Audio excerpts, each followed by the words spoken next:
हाँ जी, तो कल हमने क्या पढ़ा था? कल हमने अर्निंग पर शेयर के अंदर वेटेड एवरेज की कैलकुलेशन करने के लिए हमने कुछ डिस्कशन की थी कि अगर फ्रेश इश्यू होता है या बोनस इश्यू होता है तो उसके अंदर क्या करना चाहिए। फ्रेश इश्यू में मैंने आपको जो बातें बताई थी वो क्या क्या बातें बताई थी। मैंने कहा साहब मुझे फटाफट से बताओ, date of issue is relevant और नॉट। फटाफट से बताओ, date of issue fresh issue के केस में क्या ये रेलेवेंट है? Is relevant. वैसे बताओ क्यों रेलेवेंट है। अगर मैं पूछूं ये डेट रेलेवेंट है तो क्यों रेलेवेंट है?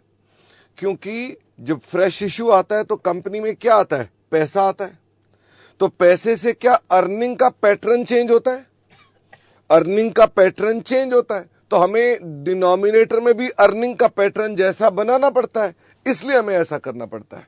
तो यानी date of issue is relevant. फिर मैंने इसी के अंदर कुछ और बातें भी बताई थी। मैंने कहा साहब सिर्फ शेयर कैपिटल इज रेलेवेंट, जो पेड अप है वही रेलेवेंट है। इसका मतलब यह हो गया, क्या आपको इग्नोर करना पड़ेगा सिक्योरिटी प्रीमियम? हां, यानी सिक्योरिटी प्रीमियम से कभी भी टेंशन नहीं लेनी है। तो हमको शेयर कैपिटल का जो पेड अप अमाउंट होगा वो देखना है। वैसे ही डिस्काउंट होता नहीं इंडिया में, लेकिन क्या डिस्काउंट को भी इग्नोर करना पड़ेगा? अगर शेयर डिस्काउंट पर इश्यू करेंगे तो भी आप कहेंगे साहब मुझे क्या चाहिए, मुझे पेड अप चाहिए। इसका मतलब अगर मान लो प्रीमियम भी है तो वो अलग है, डिस्काउंट भी है, आपको देखना है कैपिटल कितनी पेड अप है, सिर्फ मुझे कैपिटल से मतलब है। फिर हमने आपके साथ बात करी थी कि अगर शेयर्स का बायबैक होगा या शेयर्स का फोरफीचर होगा तो मुझे बताओ क्या इसके अंदर रिवर्स हो जाएगा?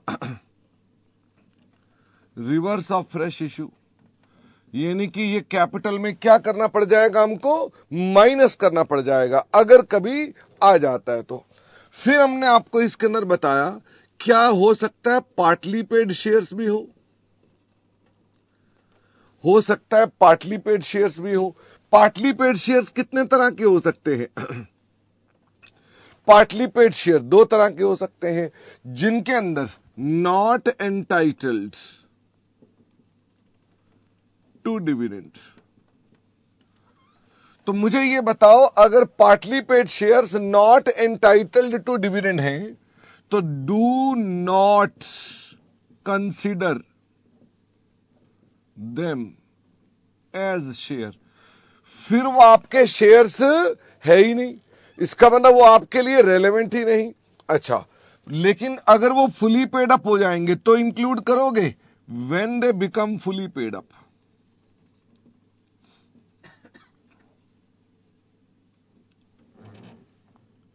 Then start including them.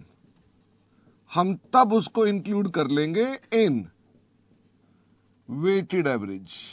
हम तब उसको वेटेड एवरेज में फुली पेड अप को एज इट इज ले लेंगे देव। अच्छा, अगर मान लीजिए एंटाइटल्ड टू डिविडेंड है तो हमें उसे इंक्लूड करना ही पड़ता है, इंक्लूड करना पड़ता है, includes in weighted average of outstanding shares. हमें उसे इंक्लूड करना ही पड़ता है। मुझे यह बताओ, अगर क्वेश्चन साइलेंट होगा तो आप क्या मानेंगे? फटाफट से बताओ। तो आप मानेंगे कि this is your best assumption. इसका मतलब आप इस एजम्पशन को फॉलो करेंगे कि अगर मान लो नहीं लिखा तो क्या है, that is entitled to dividend. मुझे ये बताइए, जब आप इसको इसमें इंक्लूड करते हैं तो हम इसको अपने पास कैसे इंक्लूड कर सकते हैं अपने पास? तो मैंने आपको ये भी दो प्रकार से बताया था। मैंने क्या बोला? नंबर ऑफ शेयर्स को क्या कर दो? मल्टीप्लाई कर दो। किससे मल्टीप्लाई कर दो? पेड अप वैल्यू से, इनटू वेट लगाओ। यानी एक तो तरीका ये है। सौम्या कह रहे हैं क्या ये असम्पशन एएस में लिखी है? सौम्या लिख ही नहीं सकते ना, क्योंकि रियल लाइफ में क्या आपको ये असम्पशन लगानी पड़ती है? तो एएस तो रियल लाइफ के लिए है, रियल लाइफ में तो हमेशा पता होगा एंटाइटल है कि नहीं, ये तो हमारे सवालों की समस्या है। ओके, एक और तरीका था, क्या, नंबर ऑफ शेयर्स इनटू यहीं पे पेड अप वैल्यू ले लो डिवाइडेड बाय यहीं पर ही आप फेस वैल्यू से डिवाइड कर दो, यहीं से ही फेस वैल्यू से डिवाइड कर दो।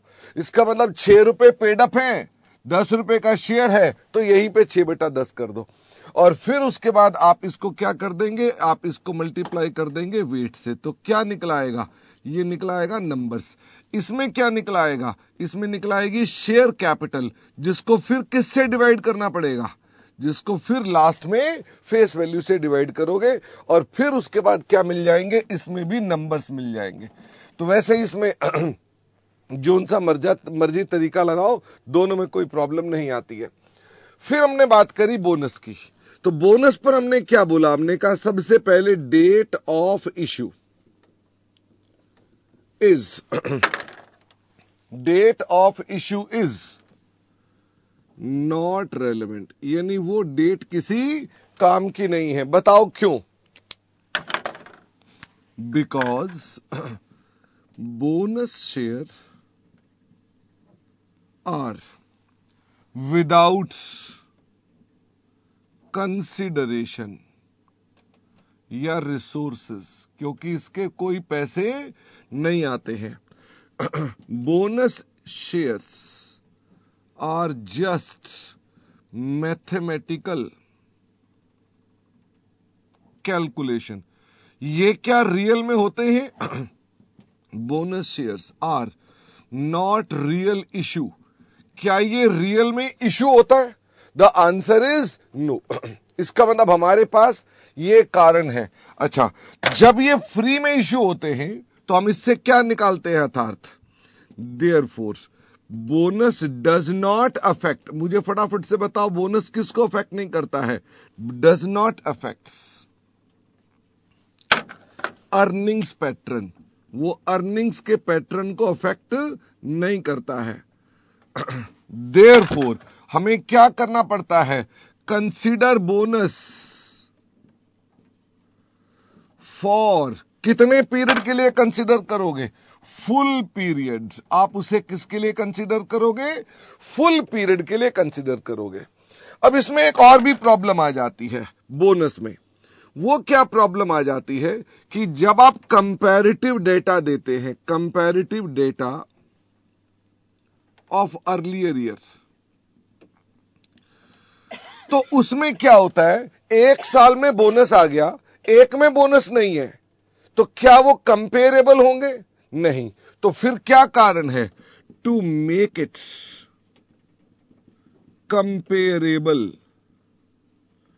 विद करंट ईयर्स, तो हम क्या करते हैं, फटाफट से बताओ। Consider bonus in previous year as well. आप उसको प्रीवियस ईयर में भी कंसीडर कर लेते हैं। आप कहते हैं प्रीवियस ईयर में भी ले लेंगे। वो भी कहां से लोगे, फटाफट से बताओ।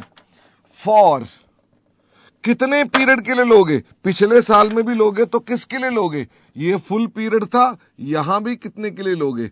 For full period. तो हम अपने पास इस रेशो को निकालते हैं। मुझे ये बताओ, क्या ये जो रेशो निकल कर आती है, ये रेशो जो पिछले साल रिपोर्ट हुई होगी उसके बराबर निकल कर आएगी कि बदल जाएगी? यानी इस बार का कंपैरेटिव रेशो आपने निकाल दी नहीं, तो पिछले साल जब रिपोर्ट की थी वो तो अलग थी। इसीलिए हम जब ये रिकैलकुलेट करते हैं तो we call this previous years ratio as, इसको क्या बोलते हैं? रिकैलकुलेटेड। क्या बोलते हैं? Recalculated basic EPS of previous years. समझ में आ गई? उसका नाम क्या हो जाता है? रिकैलकुलेटेड बेसिक ईपीएस। क्या नाम पसंद आया कि नहीं पसंद आया? रिकैलकुलेटेड। नहीं पसंद आया तो इसको कुछ और भी नाम बोल सकते हो, रीएडजस्टेड, रीस्टेटेड, कोई भी नाम बोलो। क्या आपको बात समझ में आती है कि पिछले साल की रेशो को जब आप दोबारा कैलकुलेट करते हो तो आप इंडिकेट करते हो कि मैंने इसको चेंज कर रखा है। फिर मैंने आपके साथ ये बात बताई थी कि बोनस के अंदर अगर लिखा हुआ है 1:1 तो इसका क्या मतलब है, फटाफट से बताओ। बोनस में लिखा हुआ है अगर 1:1 तो इसका क्या मतलब है, 1 फॉर एवरी 1। मुझे फटाफट से बताओ कि अगर मान लीजिए हमारे पास शेयर्स हैं 1 लाख, तो मुझे फटाफट से बताओ 1:1 का बोनस का मतलब बोनस कितना हो गया, फटाफट से बताओ। तो 1 लाख में into 1/1 is equal to 1 lakh. ओह अच्छा सर मान लो ये लिखा हुआ हो 3:2 का बोनस, तो मुझे पहले बताओ 3:2 को रेशियो में लिखना पड़े तो कैसे लिखेंगे, रेशियो में कैसे लिखेंगे, रेशियो में लिखेंगे 3/2। इसका मतलब क्या होता है, 3 फॉर एवरी 2, 3 शेयर मिलेंगे हर 2 के बदले में। तो मुझे एग्जाम्पल में बताओ, मान लो मेरे पास 1 लाख शेयर्स हैं और मेरा 3:2 का बोनस है, तो मुझे फटाफट से बताओ बोनस कितना बन जाएगा। 3:2 का बोनस है तो ये 1 लाख इंटू 3/2 यानी 1.5 लाख का बोनस बन जाएगा। क्या आपको मेरी बात समझ में आती है? असल में क्या होता है, मैंने कुछ देखा बच्चे ना ये उल्टा कर देते हैं, इसलिए सिर्फ आपको हाईलाइट किया। वैसे क्या आपको ये बात पहले से भी पता थी? तो आई स्ट्रांगली बिलीव आपको ये बात पहले से पता थी, फिर भी मैंने इसको सिर्फ रिवाइज करा दिया। मुझे ये बताओ, हमारे पास फ्रेश इश्यू आ सकता है, बोनस इश्यू आ सकता है, और शेयर किस किस तरह से इश्यू हो सकते हैं? अर्जुन, शेयर और कैसे कैसे इश्यू हो सकते हैं? भाई ये फ्रेश इश्यू है, ये बोनस इश्यू है, और क्या क्या हो सकता है? तो बच्चे ने कहा राइट इश्यू हो सकता है। ओ, तो ये मैंने आपके साथ पढ़ना है। अच्छा, एक बच्चे ने कहा ईसॉप्स के शेयर्स हो सकते हैं जो शेयर्स में कन्वर्ट हो जाएं। क्या डिबेंचर्स भी हो सकते हैं जो कन्वर्ट हो जाएं? डिबेंचर्स भी हैं जो कन्वर्ट हो गए इनटू इक्विटी शेयर्स। हाँ, क्या प्रेफरेंस शेयर्स भी हो सकता है कन्वर्ट हो जाएं इन इक्विटी शेयर्स? हाँ, क्या कोई क्रेडिटर्स भी हैं जो कि कन्वर्ट हो जाएं इनटू इक्विटी शेयर्स? हाँ, कोई और भी लायबिलिटी है जो कि कन्वर्ट हो जाए इनटू इक्विटी शेयर्स? हाँ, क्या अमेलगमेशन में भी शेयर्स इश्यू कर सकते हैं? दूसरी कंपनी को अमेलगमेट किया तो क्या अमेलगमेशन में भी इक्विटी शेयर इश्यू कर सकते हैं? The answer is yes. क्या बड़े सारे और भी कारण हैं शेयर्स इश्यू होने के? फटाफट से बताओ। बड़े सारे और भी कारण हैं। आपने इसमें से कितने कारण पढ़ लिए? 1 2, लेकिन अभी कितने सारे कारण और भी हैं? बाप रे बाप, अभी तो बड़े सारे कारण और भी हैं। इन कारणों से भी शेयर इश्यू हो सकते हैं। क्या यहां पर भी आपके मन में क्वेश्चन नहीं आएगा कि सर इन केसेस के अंदर हमारे पास क्या डेट रेलेवेंट होगी कि नहीं होगी? क्या यही क्वेश्चन आएगा, डेट रेलेवेंट होगी कि नहीं होगी, कब से इसे लेंगे, कब से इसे नहीं लेंगे? क्या ये मुद्दा आएगा? This is my future discussion. क्या आपको मेरी बात समझ में आ गई? क्या नहीं? अभी मेरा टॉपिक कितना बचा हुआ है? अभी मेरा टॉपिक ये वाला भी बचा हुआ है। ओ माय गॉड, इतने के बाद भी टॉपिक खत्म नहीं होगा। ये चर्चा होने के बाद पता क्या चर्चा शुरू हो जाएगी? डाइल्यूटेड ईपीएस क्या होती है। ओ माय गॉड, तो जाकर के ये स्टैंडर्ड खत्म होगा। तो क्या आपको समझ में आ रही है? स्टैंडर्ड पूरी कॉम्प्रिहेंसिवली इसकी चर्चा आपके साथ करेगा। तो मैं आपके साथ आज जो चर्चा करूंगा, आज का मेरा टारगेट क्या है जानना चाहते हैं? आज हम आपके साथ 1 2 3 4 5 6 7 ये 7 के 7 पॉइंट कवर करने का प्रयास करेंगे। ओ, इसका मतलब मैं आपके साथ आज ये सारी की सारी बातें कवर करने का प्रयास करूंगा। इनमें किसी में कोई ज्यादा प्रॉब्लम नहीं है, यानी कि फटाफट से काम हो जाएगा। और डाइल्यूटेड ईपीएस को हम फिर कल अपने पास स्टार्ट करेंगे। ठीक है, चलिए।